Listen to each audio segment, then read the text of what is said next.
Hey everybody, welcome back to Top 10 Mocks of the Week. I am guiding you through my personal list of the best LEGO creations built in the past week and of course posted for me to see. Probably these are just the tip of the iceberg of great mocks. Let this be an encouragement to share your incredible design online for the world to see and appreciate. Anyways, all builds you see in this video are linked in the video description below, as well as our online store BrickVault.toys, where you can build high quality mocks even if you're not the most creative LEGO designer yourself. We just released a brand new pair of custom builds with the Halo, Warthog and Mongoose by Exidroid. Super cool and playable builds. Get the instructions on BrickVault Toys and enjoy the building. No more yapping though, grab a nice drink, sit back and enjoy. Let's get right into it. We are starting off strong with this beautiful build of a Dragonfly Ornithopter by Ted Endes. Obviously inspired by the Dune Ornithopter, this civilian looking version of the Ornithopter looks really nice with the white and orange as the accent color. Reminds me a lot of the Mars mission sets from back in the day. I love the cockpit, making good use of the gyrosphere parts from Jurassic World. The pilot seems to have a cool futuristic display in front of him. The wings and body are made up of Technic panel pieces, which I gotta say, over the past years of my design career, if you can call it that, I grew to love. I love the technical stuff under the belly, and it seems this also has deployable landing gear. The builder also created this diorama with another civilian version of the Ornithopter taking off from a landing platform. This one looks even more like a helicopter, and again, Technic parts. I think I like them so much nowadays because you don't immediately recognize the pieces when you look at them. Cool builds for sure. We are getting eerie again with a build called Living Room by Camel Z. As you may know, I love the concept of liminal space, and someone in the comments of one of the last top 10s pointed out that I may have described liminal space a little wrong. I may have described only the feeling it gives me of nostalgia and deep feelings of unease, but the definition actually says it's a transitional space that feels weirdly abandoned because it's usually a space where you expect a lot of people to be, plus the lighting feels off. Anyways, I love that there's this niche of the LEGO community growing and growing now, with more builders trying to catch this vibe. It looks like there is probably quite some editing involved here, otherwise I'm not sure how they would be able to create the effect of the furniture and objects sinking into the floor. At first glance, this doesn't look like LEGO at all. On the right are actually multiple sofas glitching into the floor, and the wallpaper design is actually a LEGO piece from a Batman set from 2016 that has a repeating pattern on it, so the builder probably paid quite some money to get quite a few of this part. Moving on, we have a build called Menton Vville by Buildings Blocked. These have a pretty cool backstory to them. These are inspired by murals painted on the columns of a football stadium in the city of Menton Vville in France. They were painted by students of different ages of the local art school, and the builder was so inspired by these that they turned it into LEGO. I can't blame him, these look really colorful and cool. The perspective is really nicely done here. I like the build for all the different windows here, and we see quite a few different techniques for how to get the roofs done. These could easily be LEGO sets. I totally see these printed on a LEGO box. Nicely done.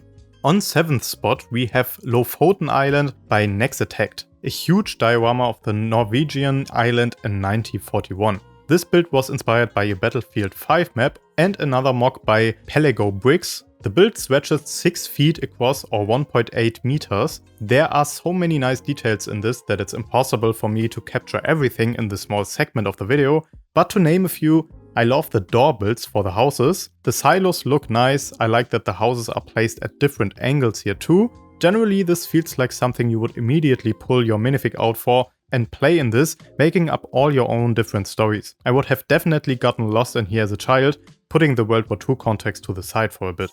On number 6 we have one of my personal favorite Star Wars designs in LEGO, the Consular class cruiser by Just Bricking. Although this is a purely digital build, and I usually don't like to include those in the top 10 because I want to appreciate the engineering behind making something actually buildable and hold up in real life, but with this builder I know it will be buildable in real life, and they're actually in the process of doing so. Unfortunately we don't get any interior pics of it, but the pics we have look incredible. This is 124 cm long and 83 cm wide and consists of 16,500 pieces. A massive build, and apparently this is about half minifig scale. I love that it uses dark red as its main color, definitely the preferred color for this, but I don't want to know how expensive it would be to build this.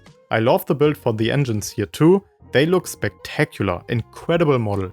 At the halfway mark, and we have the courtyard of the fountain and tower hall by Cathedral of Bricks. This build was inspired by the upper citadel of Minas Tirith from Lord of the Rings. It is 40 inches tall or 1 meter and consists of 40,000 pieces. A beautiful build, the building itself looks imposing as hell. I like the archway above the main entrance. What really drew me towards this mock though is the build for the tree here too. It looks like the coolest dead tree ever. It uses a ton of flexible pieces, and if you look closely you can see droid arms at the tips of the branches. This is a majestic build that's made to be displayed at conventions. Number 4 goes to RJ Butlier for this Sydney Opera House. If LEGO Architecture had UCS sets, I imagine this to be what they'd look like. I love the build for the Opera House itself. The window area with all those transparent pieces in all different shapes looks perfect here. The shell structures are made up of a pretty large number of those newer curved wedge slopes.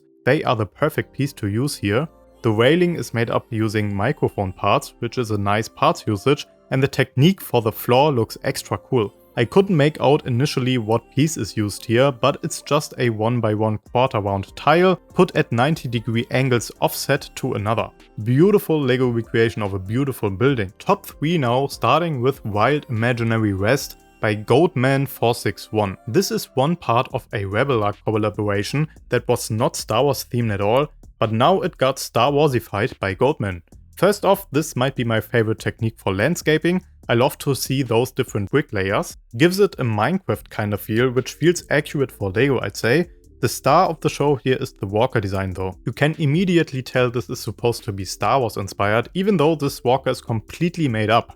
It has the hind legs of an ATTE, and I'd say the front legs of an ATST. There's an open area at the front for the driver, and a door behind him that leads into the interior. On top we have a platform with a bunch of stuff on it like crates and containers and a communication pole. There even is a small stationary minigun on here and a crane type of thing with a string and hook on it. The back also has a small build for a door and the ladder to climb up this walker. I'm not over exaggerating when I say this might be my favorite made up Star Wars walker I have ever seen. It fits so perfectly in the context of the universe. This could totally be scavenged by pirates or so and used as a transport through the cold environment. I kinda wish this was canon.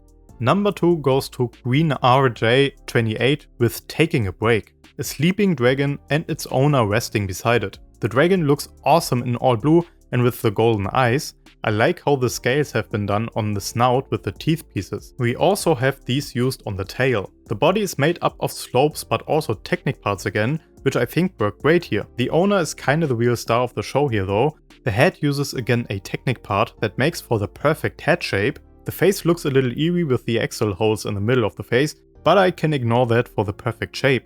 She's holding a sword in one hand that uses a minifig neck bracket part for the handle. The character has differently colored socks on it, which I find kinda funny, and she uses a backpack for a belt pouch. While I love the calmness of this composition, I would love to see this build positioned in a more dynamic upright stance. I bet the dragon looks awesome with the owner riding on it. And the gold medal goes to the build Matriarch by Oblivion Builder. A super weird and creepy looking creature. It uses a lot, and I mean a lot, of rubber pieces. That was the inspiration for this build, together with the biomechanical appearance of some of the parts themselves, with the noisy textures of the parts. The description of the post deserves a separate entry here, so let me just read it for you. The story goes as follows.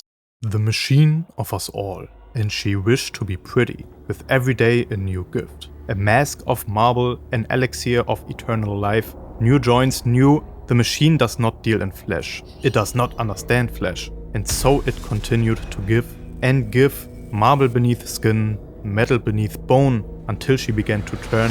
She asked for it to stop, but the mask cannot come off. It has fused with her. Steel will not bend. Poison will not yield. All she can do is scream. Scream into the gazing void. Am I pretty now? Sends chills down my spine. Anyways, the build itself is so bizarre and weirdly proportioned that I'm really surprised it can stand up like that. It uses over 30 bionicle masks, which is kinda insane. I think we definitely need an anime of this creature. And that wraps it up. 10 incredible creations again. People amaze me each week with their creativity, and I am loving doing these videos here again. I hope you enjoy these as much as I do. Let me know in the comments which one you think is the coolest, and check out BrickVault.toys in the description. Leave a like and subscribe if you haven't already, and I'll catch you guys in the next one at BrickVault.